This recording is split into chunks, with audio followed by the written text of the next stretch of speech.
যে 29 জন শিশু সন্দেহজনকভাবে মারা গেছেন, তার মধ্যে একজনও হামে মারা যায়নি।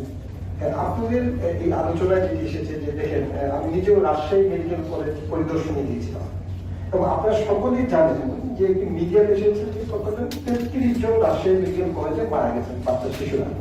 কিন্তু আমি যখন হাসপাতাল পরিদর্শন করি এবং সেখানে যখন হামের যে কর্নার যেটি আছে সেই কর্নারে যাই এবং সেখানে পেডিয়াট্রিক্সের যে হেড তিনি ছিলেন, আমি সময় খুব সংক্ষিপ্ত অল্প সময়ের মধ্যে এই প্রোগ্রামটি অ্যারেঞ্জ করতে হয়েছে, তাকে আমন্ত্রণ জানাতে এখানে এবং তিনি কিন্তু তার স্পেসিফিক বক্তব্য তার এখানে রেখেছেন যে 29 জন শিশু সন্দেহজনকভাবে মারা গেছেন, তার মধ্যে একজনও হামে মারা যায়নি।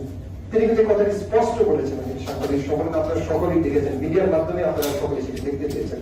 সুতরাং আমরা যে কথাগুলো বলবো সেই কথাগুলো যেন অবশ্যই জনগণের যেন আতঙ্ক তৈরি না করে সে ব্যাপারে আমাদের সকলেই সাবধানতা অবলম্বন করতে হবে।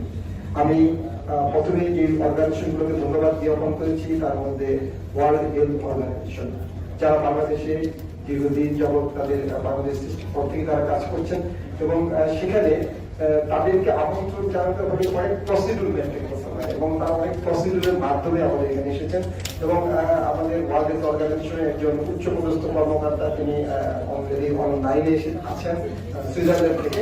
আমরা তার বক্তব্য পরবর্তীতে শুনবো। তাই এই মুহূর্তে আমি আমন্ত্রণ জানাবো আমার আরিফুর রহমান, তিনি ন্যাশনাল প্রফেশনাল অফিসার এবং ভ্যাকসিন প্রিভেন্টিভ ডিজিজ বিশ্ব স্বাস্থ্য সংস্থা, এবং আমি তাকে আসলে একটি কথা একটু দিতে চাই যে তিনি যেন তার বক্তব্যে একটি রাখেন যে ভ্যাকসিন প্রিভেন্টেবল ডিজিজ নিয়ে যারা কাজ করছেন বাংলাদেশের প্রেক্ষাপটে যে টিকাদান কর্মসূচি কি আসলে কি ব্যাহত হয়েছে এবং যে আউটব্রেকটি হয়েছে সেটি কি এই কারণে হয়েছে কিনা যদি পারেন সংক্ষিপ্ত আকারে সেটিও আপনার বক্তব্যের মধ্যে ইনশাআল্লাহ রাখবেন। ধন্যবাদ।